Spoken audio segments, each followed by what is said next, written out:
যদি দেখেন সমাজে বেনামাজি বেশি, তাহলে বুঝবেন কিয়ামতের সময় ঘনায় গেছে।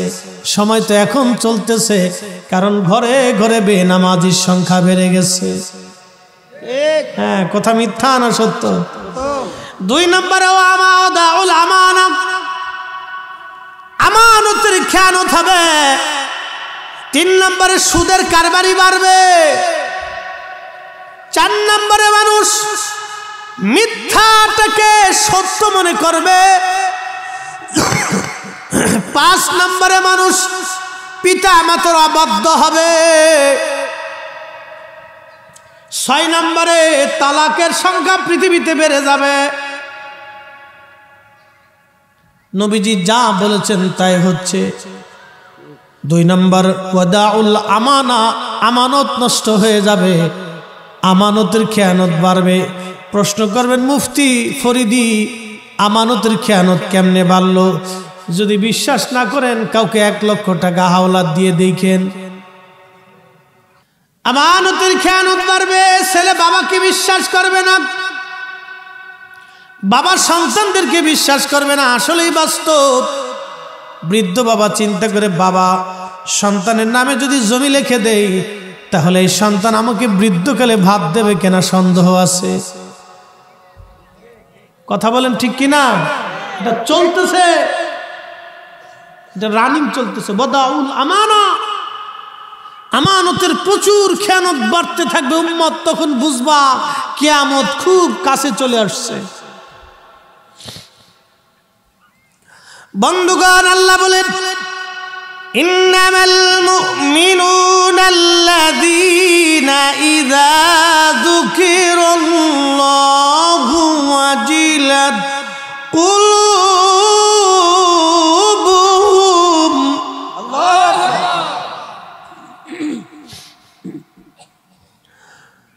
ওয়া ইযা তুলিয়াত আলাইহিম আয়াতুহু যাদাতুহুম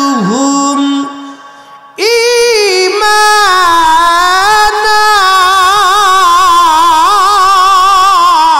আল্লাহু আকবার।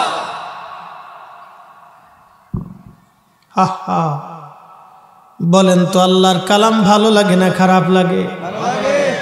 এই কালামে আল্লাহ মুমিনের 2টা পরিচয় দিতে যায়। বলেন, ও আমার মুমিনরা শোনো, নিশ্চয় তারাই মুমিন হবে। আমি মালিকের স্মরণ যখন অন্তরে আসবে, তখন আমি আল্লাহর ভয়ে অন্তরগুলি কাঁপতে থাকবে। শুধু কাঁপতে থাকবে। মুফতির কাজ কি? অনেক বুঝে ফতোয়া দেওয়া। এই যে আলেমরা উল্টা পাল্টা ফতোয়া মেরে দিচ্ছে, এটা আমানতের খেয়ানত। এই কথা বলেন না কেন? এ মুসলমান, এইগুলি কিয়ামতের আলামত। ওয়াদাউল আমানা, আমানতের বিরাট বড় খেয়ানত। জানি আমার উচিত কথায় মাওই বেজার হবে, ডাল ভাতে কুটুম বেজার হবে। ওয়াজ করলে কি লাভ, শুনলে কি লাভ? লাভ হবে তার আমলে, আমলেও লাভ হবে না নবী প্রেম না থাকলে দিলে। কথা বলেন ঠিক কিনা? ও বাজান, যতই সেজদা দেন, একটা সূত্র বলে দিয়ে যায়, আল্লাহর নবীর সাথে বিয়াদবি করে, নবীর শান ও ইজ্জত আজমতকে ছোট করে কোটি বছর ইবাদত করলেও আল্লাহর জান্নাত আপনার নসিব হবে না, নসিব হবে না, নসিব হবে না, নসিব হবে না। সামনে আসতেছি, বয়ানের মাঝে বলে দিয়ে যাব, খুব মনোযোগ দিয়ে। তার মানে কি? মসজিদগুলি চাকচিক্যময় হবে, কিন্তু ইমানদার দিলওয়ালা ইমানওয়ালা মুসল্লি পাওয়া যাবে না। আরে কি চমৎকার কথা! 1450 বছর আগে রাহমাতুল লিল আলামিন কি দামি কথা বলে দিয়ে গেলেন। মসজিদে উচ্চ সুউচ্চ মিনারা হবে, বড় বড় মিনার তৈরি হবে মসজিদের কোণাতে। আচ্ছা, আপনারা এবার বলেন তো, নবীজি 72টা কিয়ামতের আলামতের একটা আলামতের 2টা আলামত, মসজিদকে কেন্দ্র করে 3টা আলামত বললেন। একটা আলামত, মসজিদ অনেক সুন্দর হবে, চাকচিক্যময় হবে, বহুতল বিশিষ্ট হবে। আল্লাহর নবী বলেন মসজিদ অনেক চাকচিক্যময় হবে, খুব সুন্দর চাকচিক্য হবে। 2 নম্বর বললেন মসজিদের ভিতরে, মসজিদের পাশে অনেক বড় বড় উঁচু মিনার হবে। 3 নম্বর আল্লাহর নবী বলেন মসজিদের ভিতরে মুসল্লি থাকবে, কিন্তু দিলওয়ালা ইমানদার পাওয়া যাবে না। তার মানে মসজিদকে কেন্দ্র করে 3টা কিয়ামতের আলামত নবীজি বললেন। আচ্ছা আপনারা বলেন, নবীর মিলাদের বেলায় গেলে আপনারা বেদাতের ফতোয়া দেন, কিন্তু মসজিদ চাকচিক্য করার বেলায় বেদাতের ফতোয়া দেন না, কারণ কি? হ্যাঁ প্রিয় নবীর উম্মতেরা, আমি জানি আমার কথাগুলি অনেক শক্ত হবে, কিন্তু আল্লাহর নবীর ইজ্জতের বেলা আমি কাউকে ছাড়ি না। সে আমার বাপ হোক না মামা হোক না খালা হোক না উস্তাদ হোক না পীর হোক, এটা দেখার টাইম নাই। একটাই কথা, নবীর চাইতে সৃষ্টির মধ্যে আর কেউ বড় নাই, আমার নবীর উপরে মর্যাদা বানার কেউ নাই। কথা বলেন ঠিক কিনা? ও মুসলমান, খুব মনোযোগ দিয়ে সেই নবীর শান আমি মেহশরের মাঠ দিয়ে ছোট্ট একটু করে বুঝাই দিলাম। নবীর উম্মত, এই যে আলামতগুলি, কিয়ামতের আলামতগুলি বলতেছি, খুব মনোযোগ দিয়েন বাপ। মসজিদ সুন্দর হবে, চাকচিক্যময় হবে। আচ্ছা আমার ভাইরা বলে নবীর মিলাদ নবীর জমানায় ছিল না, এই জন্য আমরা পড়ব না, সাহাবীরা পড়ে নাই সেই জন্য আমরাও পড়ব না। আচ্ছা কথা তো খুব সুন্দর, দামি, চমৎকার, সুন্দর উসুল আপনি দিলেন। এবার আপনি বলেন তো, নবীজির জমানায় আল্লাহর নবী তো রহমাতুল লিল আলামিন ছিলেন, হাবিবুল্লাহ ছিলেন। নবী যদি বলতেন আল্লাহ বেহেশত থেকে জান্নাতের পাথর এনে তুমি আমার মসজিদ বানায় দিবা, আমার মসজিদ কাঁচা খেজুর পাতার ছাউনি, আমি তো তোমার হাবিবুল্লাহ, আমি শেষ নবী, আমার পরে আর কোনো নবী নাই। রব্বে কারীম, আমি খেজুর পাতার মাদুরে সেজদা দিতে পারবো না, আমি মাটির মধ্যে সেজদা দিতে পারবো না। আল্লাহ তুমি জান্নাত থেকে পাথর আনবা। সুলাইমান মসজিদ বানাইলো জিন দিয়া, আমার মসজিদ তুমি বানাইবা ফেরেশতা দিয়া। আল্লাহর নবী যদি আল্লাহর কাছে এই কথা বলতেন, তাহলে অবশ্যই আমার মালিক আমার আল্লাহ বেহেশত থেকে পাথর এনে আমার নবীর জন্য মসজিদ বানাই দিত। কথা বলেন ঠিক কিনা? নবী যদি বলতেন সাহাবীরা কলিজা কেটে দিয়ে পৃথিবীর সমস্ত শক্তি প্রয়োগ করে তোমরা পার্সিয়ান ও রোম সাম্রাজ্য দখল করে তাদের বিল্ডিং এর পাথরগুলি কেটে ভেঙে এনে আমার মসজিদ তোমরা আলিশান প্রাসাদ বানায় দিবা। রোম দেশের রাজা বাচ্চারা প্রাসাদের মধ্যে ঘুমায়, আমি নবীর মসজিদটা প্রাসাদের মতো হবে, এইভাবে তোমরা বানায় দিবা। আমার নবীর সাহাবীরা জীবনের সব কিছু উজাড় করে দিয়ে হলো, রোম রাজ্য দখল করে হলো মসজিদ বানায় দিত। কিন্তু নবী মসজিদ পাকা করলেন না, খেজুর পাতার ছাউনির মধ্যে সারা জীবন ঘুমাইলেন। আর আপনার মসজিদ হলো পাকা, শুধু পাকা না, এরপরে টাইলস করলেন, ভালো লাগলো না, এরপরে আবার ওই আপনি কার্পেট বিছাইলেন, তারপরেও ভালো লাগলো না, এরপরেও আবার জায়নামাজ বিছাইলেন, তাও সামনের কাতারে বিছিয়ে রাখিয়ে দেন, সরান না। প্রিয় মুহতারাম হাজিরিন, দাবিতে যদি পরিপূর্ণ না হন তাহলে বড় মুশকিল। প্রিয় নবীজি সাহাবী বেলাল আজান দিয়েছেন সারা জীবন, মসজিদের ভিতরে কোনোদিন আজান দেন নাই। সুনান আবু দাউদের 519 নম্বর হাদিস, হযরত বেলাল বনু নাজ্জার গোত্রের একজন মহিলার সাহাবীর ছাদ ছিল, ছাদের উপরে দাঁড়ায় আজান দিতেন। মসজিদ নবীর পাশেই ছিল এই ঘরটা, এখানে উনি দাঁড়ায় দাঁড়ায় আজান দিতেন। হযরত বেলাল ওইখানে দাঁড়ায় আজান দিতেন। মারহাবা বলা যাবে না? রব্বানা যালামনা আনফুসানা ওয়া ইল্লাম তাগফির লানা, আল্লাহ আমার ভুল হয়ে গেছে, আপনি আমারে মাফ করে দেন। তখন আমার আল্লাহ তাকে মাফ করে দেয়। কিন্তু আজাজিল আল্লাহকে ডেকে বলল, হে রব তুমি তো বিতাড়িত করে দিলে আমাকে তোমার দরওয়াজা থেকে। বলে হ্যাঁ, 7 লক্ষ বছর ইবাদত করছি, তুমি কি আমাকে কিছু দেবা না? আজাজিলকে আল্লাহ বলেন, কি চাও তুমি বলো। বলে রব্বুল আলামিন আমাকে তামাম পৃথিবী সায়ের করার জন্য 1 সেকেন্ডের ভিতরে তামাম সৃষ্টি ঘুরে আসবো, এই ক্ষমতা তুমি আমাকে দিবা। আল্লাহ বলেন, যা তোকে দিলাম। কি বুঝলেন? একটা সেকেন্ডের ভিতরে আজাজিল তামাম দুনিয়া ঘুরে চলে আসে, এই ক্ষমতা আল্লাহ তাকে দিয়েছেন। আল্লাহ বলেন, যা তোকে দিলাম, আর কি চাস? কিয়ামত পর্যন্ত তুমি আমাকে হায়াত দিবা? বলে, যা, তাও দিলাম। আর কি চাস?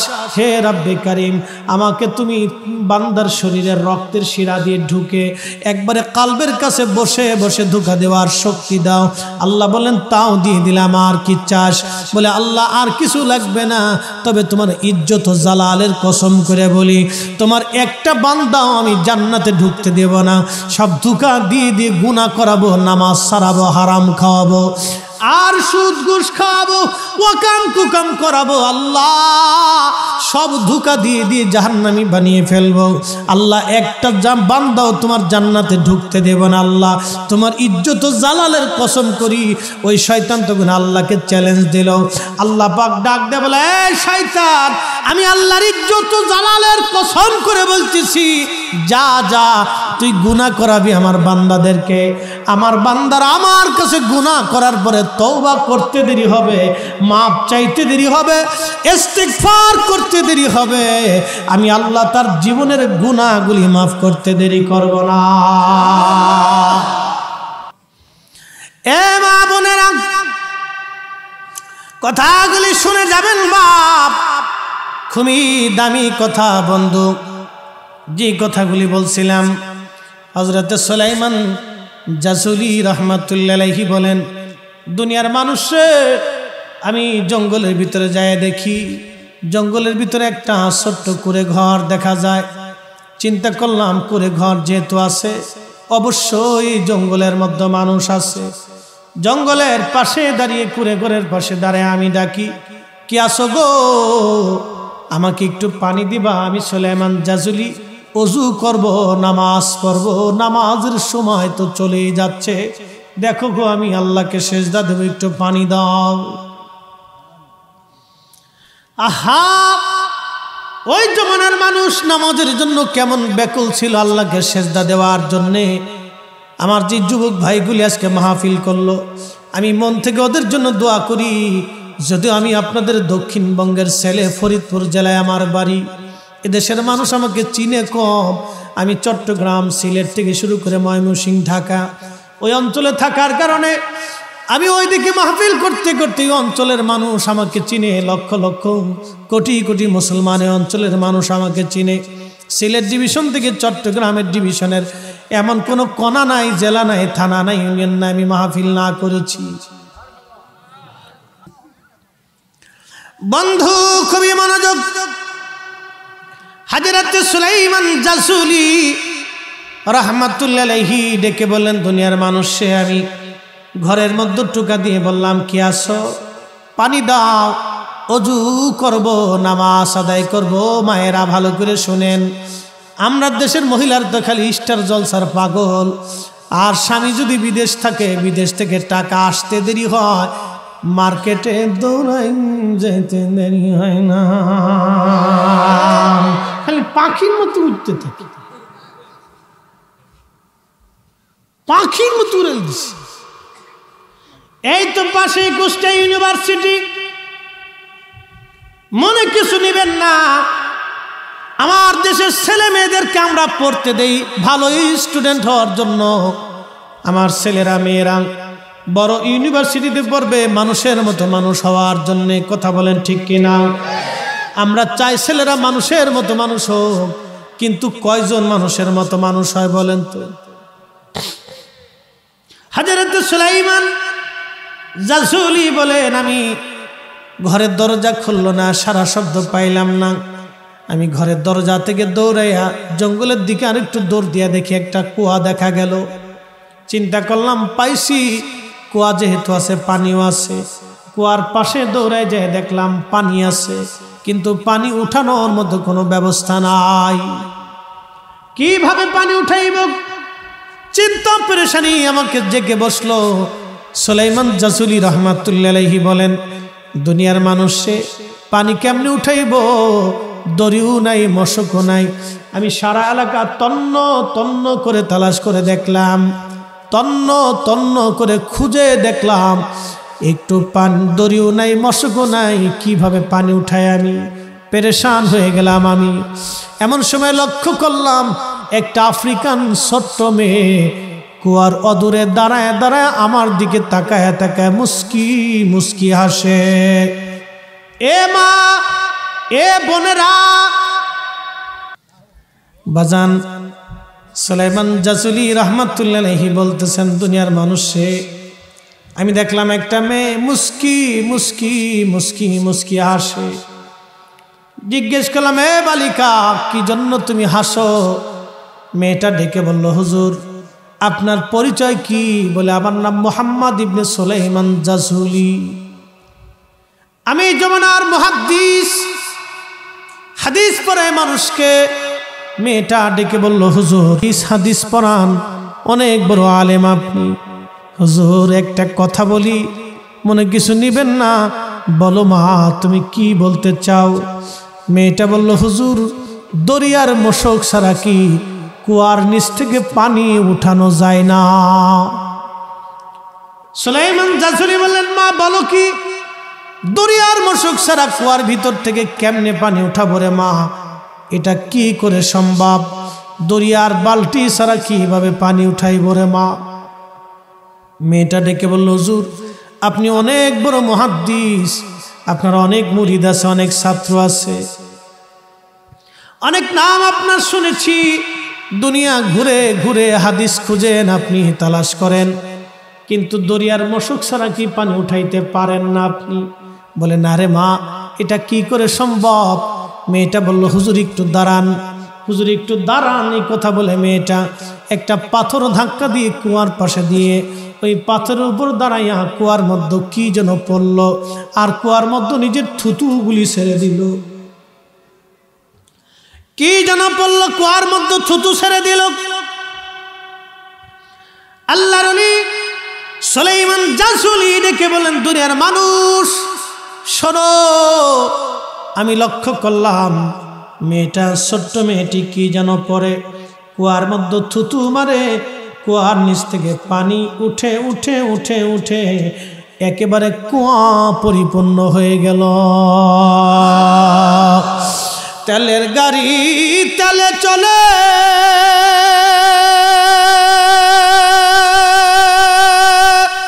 হাওয়ার গাড়ি হাওয়ায় চলে,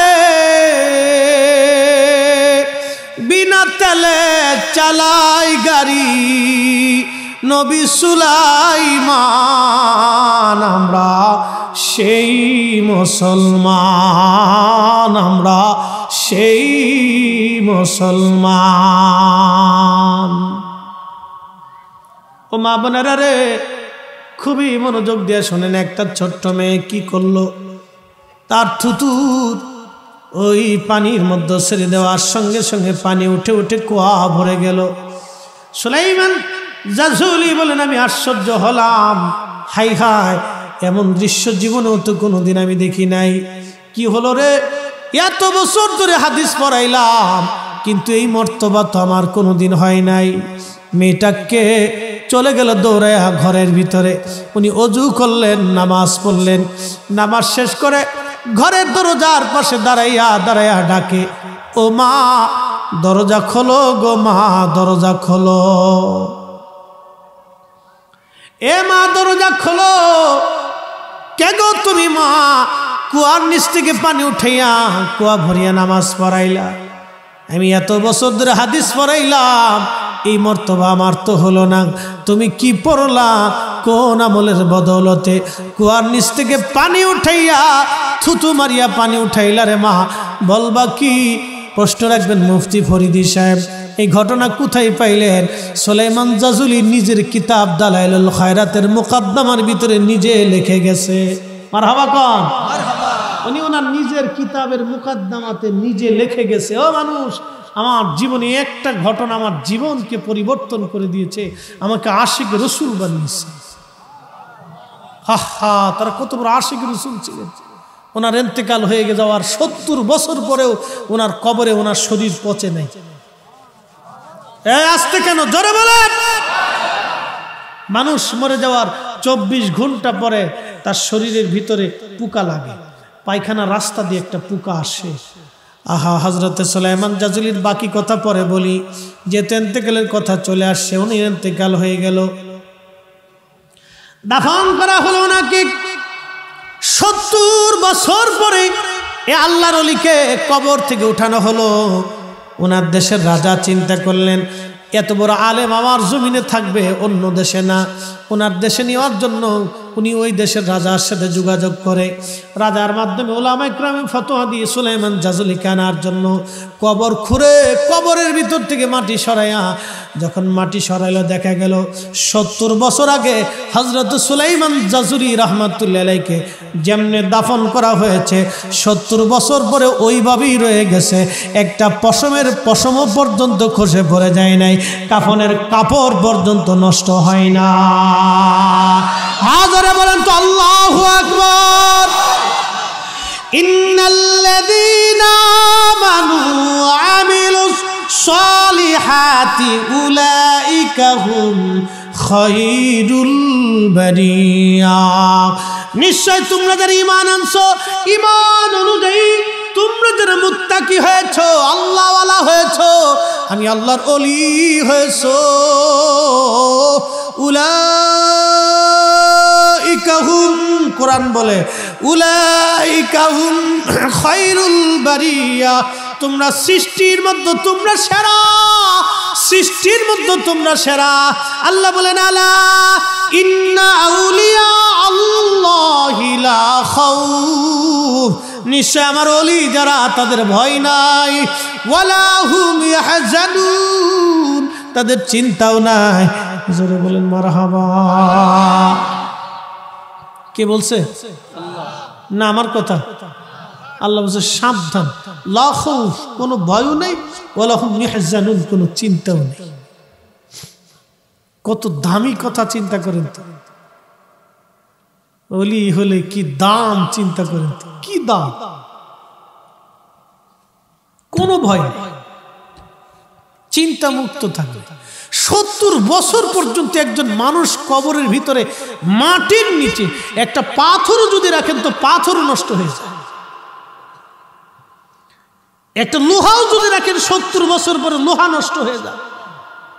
একটা মানুষ 70 বছর পর্যন্ত কবরের ভিতরে একটা পশম পর্যন্ত খসে যায় নাই, হাতের আর্দ্রতা নষ্ট হয় নাই, ত্বক নষ্ট হয় নাই, ব্লাড সার্কুলেশন, রক্ত সঞ্চালন তখনও চলতেছে। বিজ্ঞান বলে মানুষ মরে যাওয়ার 24 ঘন্টা পরে পায়খানার রাস্তা দিয়ে একটা পোকা বের হয়। এই পোকাটা বের হয়ে তামাম শরীরে ছড়িয়ে যায়, দেখা যায় না এই পোকাটা। মানব শরীরের সমস্ত জায়গায় পোকাটা ছড়ায় যায়, দুর্গন্ধ ছড়াইতে থাকে। তখন মানুষ বলে, তাড়াতাড়ি সরাও, তাকে কবরে দিয়ে দাও, দুর্গন্ধ থাকা যাবে না, প্রাণের বিবি জুদা হয়ে যাবে, সন্তান তাড়াতাড়ি কবর দিয়ে দিবে। কত কঠিন জীবন, কত কঠিন। যে সন্তানের জন্য সূর্যের তাপ উপেক্ষা করলেন, যে বিবির জন্য শীতের রাত উপেক্ষা করলেন, যে জীবনের জন্য বাড়ি গাড়ির জন্য মারামারি পারাপারি ঝগড়া ফাসাদ করলেন, আজকে জমিদারি বাড়ি সমাজ আপনাকে কবরে দিয়ে দিচ্ছে। শরীরে দুর্গন্ধ, সন্তান পর্যন্ত জুদা হয়ে গেল, প্রাণের বিবি জুদা হলো। ও নবীর উম্মত, তাহার জীবন কি কঠিন, জীবন বড় কঠিন, কঠিন বাস্তবতা। নবী বলেন, আয়েশা রে, তুমি কি জানো মানুষের জীবনের কঠিন সময় কখন? আম্মা জান আয়েশা বলেন, ইয়া নবী আল্লাহি, আল্লাহু ওয়া রাসূলুহু আলাম, আল্লাহ জানে এবং তার নবী ভালো জানে। আল্লাহ জানে, নবী জানে। নবীজি কেঁদে কেঁদে বলে, আয়েশা রে, মানুষের ইন্তেকালের সময় যখন তার পাশে মানুষ থাকে, আজরাইল আলাইহিস সালাম আসে বদকারের জান কবজ করার জন্য, গুনাহগারের জান কবজ করার জন্য আজরাইল আসে বিকট চেহারা নিয়ে। তখন তার জিহ্বা বের হয়ে আসতে চায়, চোখ বড় বড় হয়ে যায়, ছটফট করতে থাকে। আহা, এই কঠিন দৃশ্য দেখে দুনিয়ার চারপাশের মানুষগুলি তার কোনো উপকার করতে পারে না। রুহটা সামাম শরীরের বিভিন্ন জায়গায় দৌড়াইতে থাকে পালানোর জন্য। আহা, সেই দিন আজরাইল বলে, আর পালানোর কোনো সুযোগ নাই, হে আত্মা তুই তাড়াতাড়ি বের হয়ে আয়, এই খবিস তুই তাড়াতাড়ি বের হ, তোকে নিয়ে যাব রব্বে কারিমের দরবারে। ওই খবিস আত্মাগুলি তখন ভয়ে তামাম শরীরের বিভিন্ন জায়গায় দৌড়ায়, কিন্তু নেককার আত্মা হলে আল্লাহর আজরাইল ডাক দে বলে, ইয়া আইয়াতুহান নাফসুল মুতমাইন্না তুরজিই ইলা রাব্বিকি রাদিয়াতাম মারদিয়া ফাদখুলি ফি ইবাদি ওয়াদখুলি জান্নাতি। এ প্রশান্ত আত্মা, তুমি সারা জীবন আল্লাহর গোলামি করছো, নবীর গোলামি করছো, তুমি বের হয়ে আসো আল্লাহর দিকে, তুমি আল্লাহর সন্তুষ্টির দিকে চলো। যেখানে আল্লাহর ওলিরা, আল্লাহর বান্দারা, আল্লাহর প্রিয় বাজনরা, আল্লাহর জান্নাতীরা থাকে, তুমি ওই জান্নাতে চলো। একবার জোরে বলা যাবে কি মারহাবা। আহা কি চমৎকার! তার কবর আল্লাহ রওজা বানায় দেয়। কবর কি বানায়? ইন্নামাল কবরু রওজাতুম মিন রিয়াজিল জান্নাহ। নবী বলেন কারো কবর রওজা হবে, কারো কবর রওজা হবে, জান্নাতের বাগান হবে। আল্লাহ বলেন ওয়াল্লাযীনা আমানু ওয়া আমিলুস সালিহাতি ফি রাউজাতিল জান্নাহ। আমার ওলিরা, আমার বন্ধুরা, আমার প্রিয়জনেরা যখন নেক আমল করবে, সহিহ ঈমান আকীদার উপরে থাকবে, আল্লাহ পাক বলেন ফি রাউজাতিল জান্নাহ, আমি তার কবর রওজা বানায় দেব, জান্নাতের বাগান বানায় দেব। একবার জোরে বলা যাবে কি মারহাবা। আচ্ছা বলেন তো, উম্মতের কবর যদি রওজা হয় তো নবীর কবর কি? উম্মতের কবর যদি রওজা হয় তো নবীর কবর কি? নবীর কবর যে রওজা, এতে কোনো সন্দেহ আছে? যে সন্দেহ করবে তার ঈমান থাকবে? ওর সাথে সাথে বেঈমান। বেঈমান হওয়ার জন্য বেশি দূরে যাওয়া লাগবে না, এতটুকুনি যথেষ্ট। বলে নবীর কবর রওজা বলা যায় না, এক কথায় শেষ। তাহলে কোরআনের অনেক আয়াত মিথ্যা হবে। কথা বলেন ঠিক কিনা? কোরআনের অনেক আয়াত মিথ্যা হবে। প্রিয় নবীজি বলতেছেন, আয়েশা, মানুষের জীবনের বড় কঠিন সময় তখন যখন তাকে জান কবজ করে নিয়ে যাওয়া হলো। জান কবজ করো কঠিন। নবীজি বলে, আয়েশা রে শোনো, একটা উটকে যদি জীবন্ত অবস্থায় চামড়া ছিলানো হয়, একটা উট জীবন্ত অবস্থায় চামড়া ছিলাইলে যত কষ্ট হয়, এই উটটাকে যদি 100 বার জীবন্ত হালতে চামড়া ছেলানো হয়, নবীজি বলতেছেন উম্মত 100 বার চামড়া ছিলাইলে যেরকম কষ্ট, গুনাহগারের মরণটা তার চাইতেও বেশি কষ্ট। আয়েশা রে শোনো, ইমানদার যখন মারা যাবে, মায়ের কোলের মধ্যে একটা সন্তান মায়ের দুগ্ধ পান করতে করতে যেমন করে ঘুমায়, ইমানদারের মরণ ওই রকম হবে। আয়েশা রে তুমি কি জানো মানুষের জীবনের কঠিন সময় কখন? আম্মা জানাই সে বলেন আল্লাহ এবং তার নবী ভালো জানেন। নবীজি বলেন তাকে কবরের দিকে নিয়ে যাওয়া হবে, কিন্তু কবরের ঘর জাহান্নামের টুকরা। আল কবরু হুফারুম মিন হুফারাতিন নার, কারো কবরটা জাহান্নামের টুকরা হয়ে যাবে। আম্মা জান আয়েশাকে নবী বলেন, আয়েশা রে ওই সময় বড় কঠিন। ওই রুহটা কাঁদতে থাকে আর বলে, সন্তান আমাকে আরো পরে না, আমি বড় কষ্টে আছি, আমার কবরটা জাহান্নামের টুকরা হয়ে গেছে।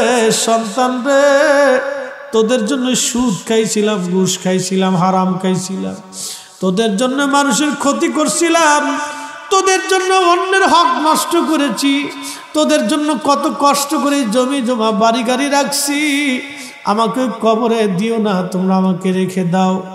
নবীজি বলেন, উম্মত সেই দিন তামাম সৃষ্টির মাখলুকগুলি শুনে, শুধু মানুষ আর জিন এই কথাগুলি শোনে না, তার কান্না অন্য কেউ দেখে না। শুধু মানুষ আর জিন ব্যতীত সব সৃষ্টিগুলি দেখে, শুধু মানুষ আর জিন দেখতে পায় না, শুনতে পায় না।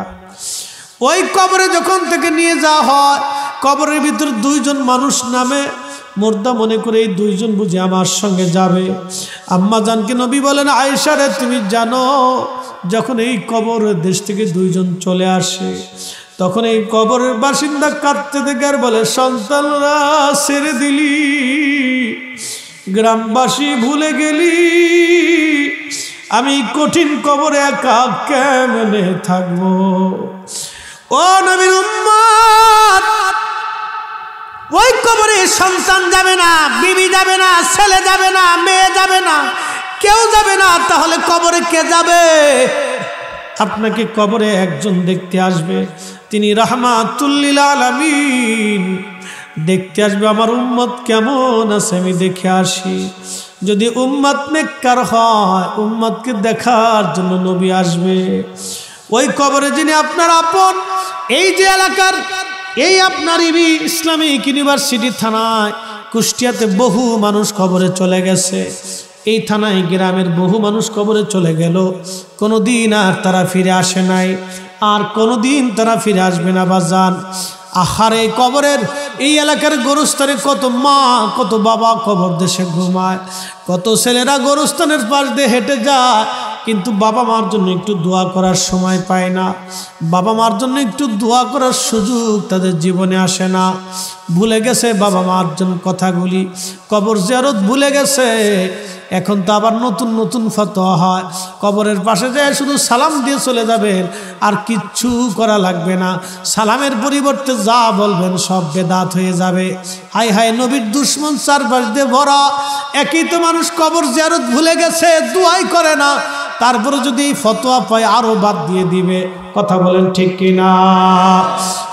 আল্লাহর নবী কবরের পাশে দাঁড়ায় হাত তুললেন।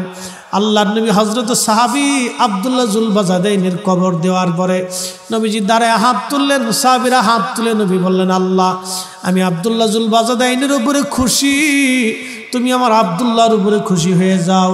আমি নবী রাজি, তুমি আল্লাহ রাজি হয়ে যাও। হযরতে ইমাম নববী রিয়াজুস সালিহিন একটা হাদিসের কিতাব লেখছে। এই কিতাবের ভিতরে একটা বাব করেছেন, আদ-দুআউ লিল মাইয়িত বাদা দফানিহি, মানুষের দফনের পরে দোয়া। হযরত ওসমান গনি জিন্নুরাইন থেকে একটা হাদিস এনেছেন, আল্লাহর নবী একজন সাহাবীর কবর দেওয়ার পরে নবীজি বলেন, সাহাবীর ইস্তাগফিরু লি আখিকুম, তোমরা তোমার ভাইয়ের জন্য ইস্তেগফার করো, তোমরা ভাইয়ের জন্য দোয়া করতে থাকো।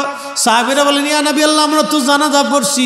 নবীজি বললেন, তারপরেও ইস্তেগফার করো, কেননা কিছুক্ষণ পরে তোমার ভাইয়ের কবরে মুনকার নেকির আসবে, প্রশ্ন করা হবে। এই মুনকার নেকিরের প্রশ্নের জবাব যদি সহজ হয়, সেই জন্য তোমার ভাইয়ের ইস্তেগফার তুমি করতে থাকো, দোয়া করতে থাকো। একবার জোরে বলা যাবে সুবহানাল্লাহ? তাহলে কবরে দোয়া হবে? জোরে বলেন হবে? এই অনুমতি আমার না নবীর? নবীর অনুমতি বেদাত না ইবাদত? ইবাদত। এই ইবাদত এটা আপনাকে বন্ধ করে দিবে না, এটা বেদাত। শুধু সালাম দিয়ে চলে আসবে। আজাজিল, মিস্টার আজাজিল দেখলে সুন্দর চেহারা দেখবে, একবার আন্তর্জাতিক খ্যাতি সম্পূর্ণ আজাজিল। কবর যে কত কঠিন, আহা কত ভয়াবহ মানুষের জীবনে। জানেন, আল্লাহ ইমাম জালালউদ্দিন আসসুয়ুতি একটা কিতাব লিখছে, আল হাবিলুল ফতোয়া, মিসকিনের ঘরে আছে। আল মুজাল্লাদুস সানির ভিতরে একটা বাব লিখেছেন, তুলউস সুরিয়া বিইজহারি মা কানা খাফিয়া। ও কিতাব পড়ে না, বুঝবি কি ছাতা। এই কিতাবের ভিতরে, রিসালার ভিতরে তিনি একটা হাদিস লিখেছেন। ইমাম ইবনে হাম্বল রাহিমাহুল্লাহ কিতাবুজ জুহুদ লিখেছেন, 6 লক্ষ হাদিসের হাফেজ ছিলেন ইমাম আহমদ ইবনে হাম্বল। কিতাবুজ জুহুদের মধ্যে বিশুদ্ধ সনদে একটা হাদিস আনছেন, নবীর উম্মত তো 70 জন সাহাবীর একজন ছাত্র ছিল ইমাম তাউস রাহমাতুল্লাহ আলাইহি। তিনি একটা হাদিস বলতেছেন, আমি 70 জন সাহাবী থেকে হাদিস শুনেছি, 70 জন সাহাবী থেকে আমি দ্বীন শিখেছি। শোনেন, তিনি বলতেছেন যে আমাদের জমানাতে মানুষ যখন মারা যাইত, তখন আমরা জানতাম, সাহাবায়ে কেরাম থেকে আমরা শিখতাম যে মানুষের ইন্তেকালের পরে 7 দিন এবং 40 দিন পর্যন্ত সে কবরের মধ্যে পেরেশানির মধ্যে কাটায়, দোদুল্যমান থাকে, খুব পেরেশানির মধ্যে সে কবরের মধ্যে কাটায়। আমরা তার এই পেরেশানিকে দূর করার জন্য ইস্তাহিবুনা আইয়ুতইমু তিলকাল আইয়াম, এই 7 দিন এবং 40 দিনের দিন আমরা মানুষকে ভালো মন্দ খাওয়াইয়া দাবাত করে মরহুমের জন্য দোয়া করাইতাম।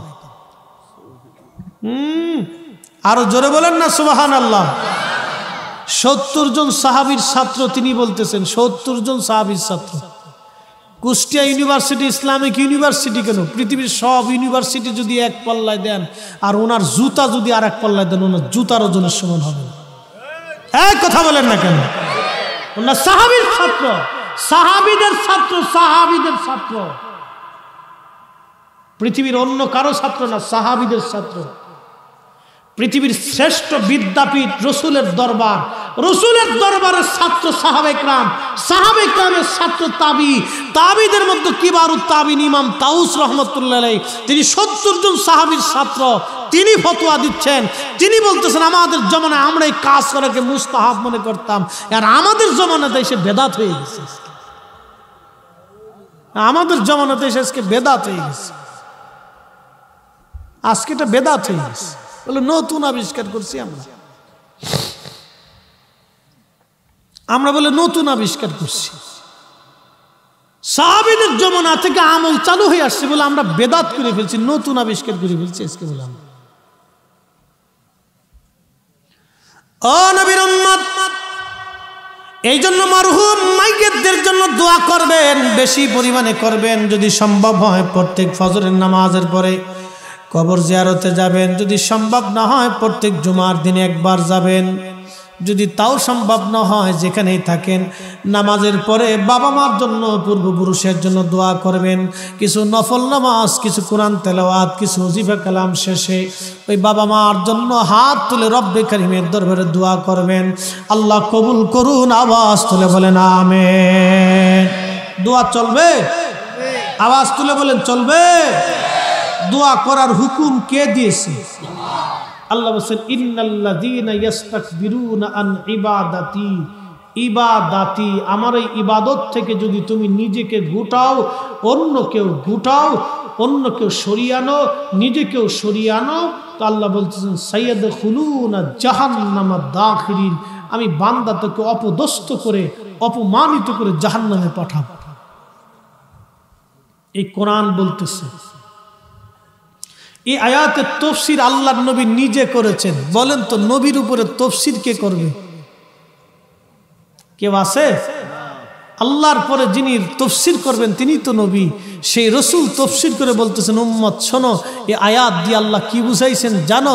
আদ-দুআউ হুয়াল ইবাদা, দোয়া হলো ইবাদতের মধ্যে অন্যতম শ্রেষ্ঠ ইবাদত। দোয়া হলো ইবাদতের মধ্যে অন্যতম শ্রেষ্ঠ ইবাদত। দোয়া হলো ইবাদতের মধ্যে অন্যতম শ্রেষ্ঠ ইবাদত। এই ইবাদত থেকে যদি তুমি নিজেকে সরাও, অন্য কেউ সরাও, সাইয়াদখুলুনা জাহান্নামা দাখিরিন। কোরআন বলতেছে, আমি বলি নাই। এবার যদি কোরআনের সাথে ঝগড়া করতে চান তো করবেন, যদি মন চায় উল্টাবেন তো উল্টান। কত বড় হুজুর তো দেখারই দরকার, উল্টাবেন তো উল্টান। পৃথিবীর সব ফয়সালা এক পাশে, কোরআনের ফয়সালা অন্য পাশে। কথা বলেন ঠিক কিনা?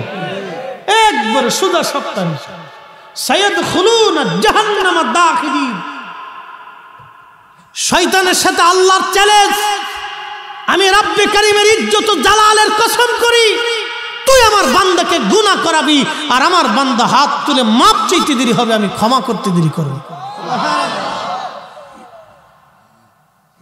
শয়তানের সাথে আল্লাহর চ্যালেঞ্জ কি?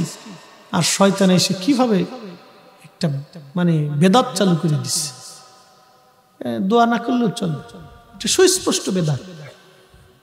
যারা বলবে দোয়া না করলেও চলবে, এটাই সুস্পষ্ট বেদাত। এটা নতুন আবিষ্কার হয়েছে কথা। না কোনো সাহাবী বলেছে, না কোনো ওলি বলেছে, না কোনো মুজাদ্দিদ বলেছে, না কোনো মুস্তাহিদ বলেছে, না কোনো তাবি বলেছে, না কোনো তাবে তাবির কথা বলেছে। আল্লাহর কোরআনের বাহিরে কারো কথা বলার সুযোগ আছে বাপ? কোন সুযোগ নেই। কালাম কি বলে, নবী কি বলে, আর উম্মত বলে কি? সর্বনাশ, উম্মতের ডিগ্রি কত। হ্যাঁ, এগুলি বেদাত আস্তে আস্তে সমাজে আসতেছে, নতুন নতুন মতবাদ বেদাত, এগুলি বেদাত। এরা বানাইছে উল্টা, যেটা সারা জীবন চলে আসছে এটারে বেদাত বানাইছে, আর উল্টাটারে আজকে ইবাদত বানাই নিয়েছে। প্রিয় মুসলমান, সুলাইমান জাসুলি রাহমাতুল্লাহ আলাইহি 70 বছর পরে ওনার কবর থেকে ওনাকে উঠানো হলো। 70 বছর পরে একটা পশমও খসে পড়ে যায় নাই, ত্বকও নষ্ট হয় নাই, ব্লাড সার্কুলেশন নষ্ট হয় নাই। মানুষের ইন্তেকালের পরে ওই মানুষটাকে যখন দাফন করা হয়, কবরে দেওয়া হয়, 17 দিনের মাথায় তার পেট যা আছে সব ফেটে ফেটে একবারে মিসমার হয়ে মাটির সাথে মিশে যায়। 2 মাসের মাথায় সমস্ত শরীরের চামড়া গোশতগুলি মাটির সাথে মিশে যায়। 1 বছরের মাথায় হাড্ডিগুলিও মাটির সাথে মিশে যায়। একজন মানুষের জীবনের সব কিছু শেষ, অথচ এই জীবনের জন্য কত যুদ্ধ করেছে, মারামারি করেছে, ঝগড়া করেছে, অমুকের জমিন দখল করেছে, হারাম খেয়েছে, ঘুষ খেয়েছে, সুদ খেয়েছে, আরেকজনের মাথায় বাড়ি দিয়েছে, আরেকজনের টাকা মেরে খেয়ে দিয়েছে। ও বন্ধু, এই দুনিয়ার জন্য কত পারাবারি করেছে, আরেকজনের জমিনের কোন আল ঠেলাঠেলি করেছে, ধাক্কা ধাক্কি করেছে। ওই ব্যবসা বাণিজ্যের ভিতরে মালে কম দিয়েছে, ভেজাল দিয়েছে, ফরমালিন ঢুকাই দিছে। দুনিয়ার জন্য একজন মানুষ কতই না কিছু করলো, কতই না কিছু করলো। আহারে, সে কবরে চলে যাওয়ার মাত্র 2 মাসের মধ্যে তার মাটির সাথে সে তার দেহ মিশে গেল। একদিন মাটির ভিতরে হবে ঘরে মনামার, কেন বাঁধো দালান ঘর। বন্ধু, একদিন কবরেই তো চলে যাওয়া লাগবে, মাটির নিচে চলে যাব, কেন দালান ঘর আমরা বাঁধি আমরা জানি না, তারপরও বাঁধতেই হবে। সন্তানের জন্য রেখে যান, দুনিয়ার জন্য রেখে যান, নিষেধ নাই, কিন্তু আল্লাহ বলেন বান্দা তুমি আমার কাজটা করো। কোন কাজটা করবা? আল্লাহ বলেন ইয়া আইয়ুহাল্লাযীনা আমানু লা তুলহিকুম আমওয়ালুকুম ওয়ালা আওলাদুকুম আন যিকরিল্লাহ। এ বান্দা, সম্পদের প্রেমে আর সন্তানের মোহে পড়ে আমি খোদার জিকির থেকে তুমি আলাদা হয়েও না। নামাজ ছেড়ে দিও না, রোজা ছেড়ে দিও না, জিকির ছেড়ে দিও না, ইবাদত ছেড়ে দিও না, মাহফিল ছেড়ে দিও না, হালাল ছেড়ে দিও না, আমার হুকুম ছেড়ে দিও না। আমার হালাল খাও, আমি আল্লাহ যে হুকুম দিয়েছি মেনে মেনে মেনে মেনে মেনে মেনে মেনে মেনে চলো। বান্দা, তুমি আমার হুকুমগুলি মেনে মেনে মেনে মেনে মেনে মেনে চলো। আমি আল্লাহর সন্তান ও সম্পদের প্রেমে পড়ে আমি খোদার জিকির, আমি আল্লাহর স্মরণ থেকে তুমি আলাদা হয়েও না। যদি হও, ওয়া ইয়াফআল যালিকা ফাউলাইকা হুমুল খাসিরুন।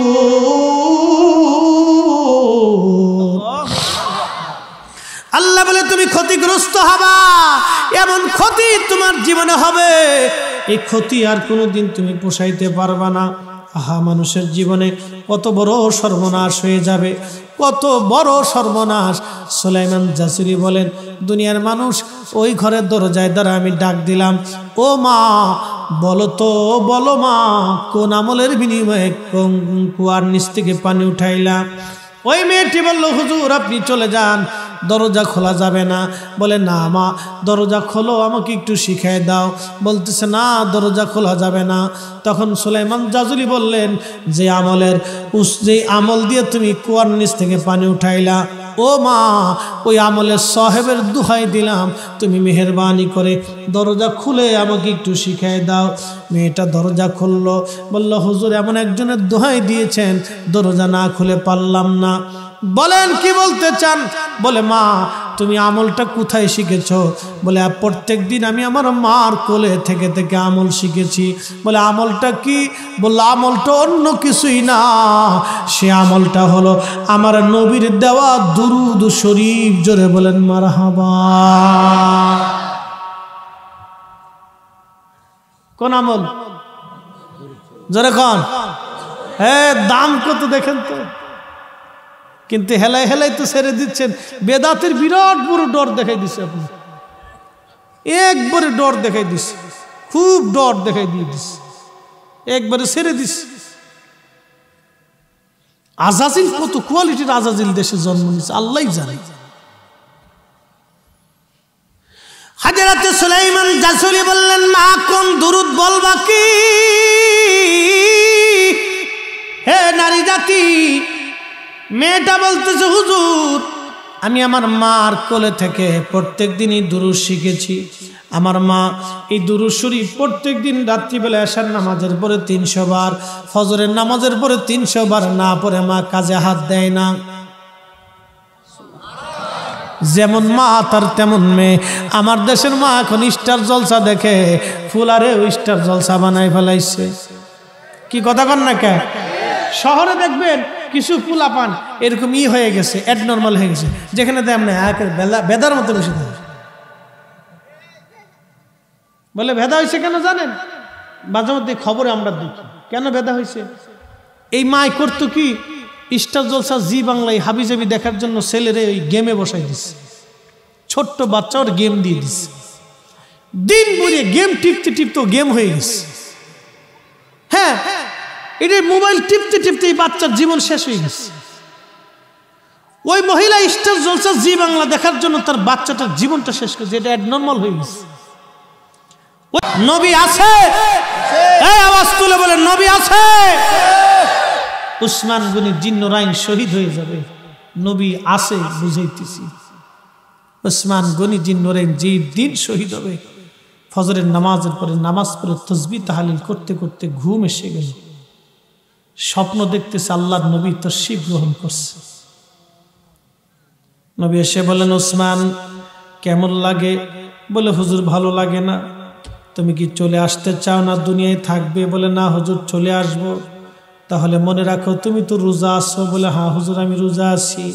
উসমান আজকে তুমি শহীদ হয়ে যাবা। তুমি শহীদ হয়ে যাওয়ার পরে জান্নাতের ভিতরে আমি নবী এবং তুমি উসমানে একসঙ্গে ইফতার করব। সুবহানাল্লাহ। নবী আছে? আছে? তাহলে বলেন উসমানের এই স্বপ্ন মিথ্যা? বলেন কার কলিজে সাহস আছে দেখি একটু। আল্লাহ রাসূল বলেছে, মান রাআনি ফিল মানামি ফাকাদ রাআল হক, রাওয়াহুল বুখারী কিতাবুর রুইয়া। নবী বলেন আমাকে স্বপ্নে যদি কেউ দেখে তো বাস্তবে আমি নবী দেখছে। স্বপ্নে যদি কেউ আমি নবীকে দেখে তাহলে সে বাস্তবে আমি নবী দেখছে, কারণ আমি নবী আসছি, ছবি আসি নাই। আমি নবী নিজে আসছি, ছবি আসি নাই। আমি নবী নিজে আসছি, আমি নবী আসছি, ছবি আসি। ফাকাদ রাআল হক, হক সত্যই আমি নবী আসছি, আমি নবী এসেছি। আমি নবী নিজে দেখা দিয়েছি, ছবি না। নবী নবী এসেছি। নবী 1450 বছর আগ থেকে এখনো পর্যন্ত নবী উম্মতকে স্বপ্ন দেখায়, কিয়ামত পর্যন্ত দেখাইতে থাকবে। তাহলে বলেন নবী আছে? নবী আছে, আপনি দেখেন না, আমি দেখি না, সেটা আমার আপনার চোখের দোষ। কথা ঠিক? কিসের দোষ? চোখের দোষ, নবীর দোষ না। সূর্য উঠেছে, শেষ করে দেব, একটা লোক উঠবে না, আমি জানি কুয়াশায় কষ্ট হচ্ছে। সূর্য উঠেছে, এই এলাকার অন্ধ যদি এসে বলে, গ্রামের নাম কি, বোয়ালিয়ার মানুষ, তোরা বেটা সব কানা হয়ে গেছিস, এ সূর্য উঠে টুটে নাই, সব কানা। এখন বোয়ালিয়ার মানুষ বলবে, তুই কানা দেখি কি সবাই কি কানা মনে করিস? বেটা সূর্যের জায়গা সূর্য আছে, কানা তোর চোখের জায়গা চোখ নেই। নবীর জায়গা নবী আছে, অন্ধ নজদির চোখের জায়গা চোখ নাই। কথা বলেন ঠিক কিনা? নবীর জায়গা নবী আছে, আমরা বিশ্বাস করি নবীর জায়গা নবী আছে। কথা বলেন ঠিক? এটা আমাদের একই। উসমান গনি জিন্নুরাইনকে নবী বললেন, তাহলে শোনো, জান্নাতে তুমি আর আমার সাথে এসে ইফতার করো। উসমান গনির ঘুম ভেঙে গেল। বিবিকে বললেন, বিবি রে তাড়াতাড়ি আমাকে গোসল, সময় হয়ে গেছে। বিবি কাঁদতেছে। স্বামী বলেন কি? বলে হ্যাঁ, প্রিয় রসুলকে স্বপ্ন দেখেছি, নবী ডাকতেছে, কিছুক্ষণ পর শহীদ হব। নবী বলেছেন জান্নাতে নবীর সাথে ইফতার হবে একসাথে। গোসল হল। উসমান গনি জিন্নুরাইন কোরআন শরীফটা হাতে নিলেন। উসমান গনি জিন্নুরাইন এই কোরআনকে জমা করেছিলেন। কোরআন শরীফ হাতে নিয়ে কোরআন পড়তেছে। বিদ্রোহীরা এসে, দুইজন মুখোশধারী ছিল, কেউ তাদেরকে চিনে না। মুখোশ পরে এসে মসজিদের ভিতরে ঢুকে উসমান গনি জিন্নুরাইনের সামনে থেকে কোরআনকে লাথি মেরে ফেলে দিল। বা আহা, যিনি কোরআন জমা করেছিলেন তার সামনে থেকে কোরআন লাথি মেরে ফেলে দেওয়া হলো। বাবা কোনো কাফের করেন, এটা মুসলমান নামধারীরাই করেছে। অন্তরে তাজিম থাকতে হবে, রসুলের মহব্বত থাকতে হবে। কথা বলেন ঠিক? উসমান গনি জিন্নুরাইনকে উপর্যুপরি তলোয়ারের আঘাত করতে লাগলো। শহীদ হয়ে মাটিতে লুটিয়ে পড়লেন। খোদার ঘর মসজিদে তিনি জান্নাতে চলে গেলেন। খোদার ঘরে মসজিদে উসমানের মতো একজন সাহাবী, নবী যার চরিত্র ভালোবাসায় তার দুইটা নূর কন্যাকে তার সাথে শাদী দিয়েছিলেন, তার জামাতাকে মসজিদের ভিতরে হত্যা করা হয়েছিল। কোনো কাফের করে নাই, মুসলমানরাই করেছে।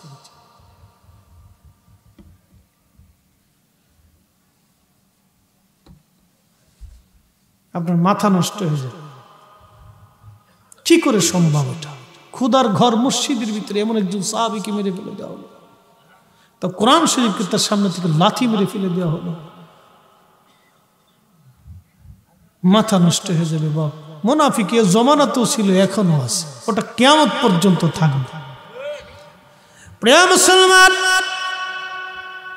সুলাইমান জাজুলি রাহমাতুল্লাহি আলাইহি, ওনার কথা বলছিলাম। সুলাইমান জাজুলি রাহমাতুল্লাহি আলাইহি বলেন, মা তুমি দুরূদ শরীফ পড়ো, নবীজির সঙ্গে তোমার সাক্ষাৎ হয় মারে, তাহলে বলো আমি কি নিয়ামত থেকে বঞ্চিত হয়ে যাব? বলে হুজুর না, বঞ্চিত কেন হবে, চেষ্টা করেন। সুলাইমান জাজুলি বললেন, তাহলে ঠিক আছে, আমি পৃথিবী সফরে বের হলাম। সারা দুনিয়া ঘুরে ঘুরে ঘুরে ঘুরে 1 বছর পরিশ্রম করে সুলাইমান জাজুলি 500 দুরূদ জমা করে নিয়ে আসলেন। 500 দুরূদ শরীফ জমা করে নিয়ে আসার পরে সুলাইমান জাজুলি মরক্কোর ওই বারবার নামক এলাকায় মেয়েটার কাছে যা বলেন, মা দেখো তো এই দুরুদের মধ্যে নবীর দেওয়া দুরূদ শরীফটা আছে কিনা। মেয়েটা বলল, হুজুর আফসোস হয়, আমার তো বলে দিতে মন চায় কিন্তু আমি বলতে পারবো না। হুজুর আপনি যান, আবার পরিশ্রম করেন, এই 500 দুরুদের মধ্যে নবীজির দেওয়া সেই দুরূদ শরীফ লেখা নাই। সুলাইমান জাজুলি আবার বের হলেন। 2 বছর অক্লান্ত পরিশ্রম করে আরো 500 দুরূদ শরীফ তিনি জমা করলেন। জমা করার পরে আল্লাহর ওলি সুলাইমান জাজুলি রাহমাতুল্লাহি আলাইহি এই 500 দুরূদ এনে মেয়েটার কাছে জমা দিলেন। ও মা বলো তো এই 500 দুরুদের মধ্যে নবীর দেওয়া দুরুদ আছে কিনা? বলে, হ্যাঁ হুজুর, এই 500 দুরুদের মধ্যে আমার নবীর দেওয়া দুরূদ শরীফ লেখা আছে। তবে মা একটা কলম দিলাম, একটু নিচে দাগায় দাও। বলে, হুজুর ক্ষমা করবেন, আমার নবীজি নিষেধ করেছেন, আপনাকে এই দুরুদ আমি দিতে পারবো না, হুজুর মাফ করে দেন। তবে মা আমি কি মাহরুম হয়ে যাব? সুলাইমান জাজুলিকে ওই মেয়েটি বলল, হুজুর মাহরুম হবেন না, প্রত্যেকদিন আপনি পুরা দুরূদ শরীফ পড়তে থাকবেন। আপনি যা জোগাড় করেছেন সব কটা দুরূদ শরীফ যদি আপনি তেলাওয়াত করেন, তাহলে এই দুরুদের বরকত আপনার হাসিল হয়ে যাবে, আপনার হাসিল হয়ে যাবে। তিনি দুরুদের এমন পাগল হয়ে গেলেন, ফরজ সুন্নত ওয়াজিব ইবাদত করার পরে উনি নফল ইবাদতের জন্য তসবিহ হাতে নিয়ে ওই সময় দুরূদ শরীফ পড়তে থাকতেন। প্রত্যেক দিন ওইভাবে হাজার হাজার বার দুরূদ শরীফ পড়তেন তিনি। ওনার ইন্তেকালের পরে 70 বছর পরেও কবর ওনার নষ্ট হয় নাই, ওনার দেহ পচে যায় নাই। একবার জোরে বলা যাবে কি মারহাবা, আল্লাহু আকবার। দুরূদ শরীফ হবে, আওয়াজ তুলে বলেন হবে। খালি কি দুরুদ ইব্রাহিম আছে না আরো দুরুদ আছে? আরো দুরুদ আছে।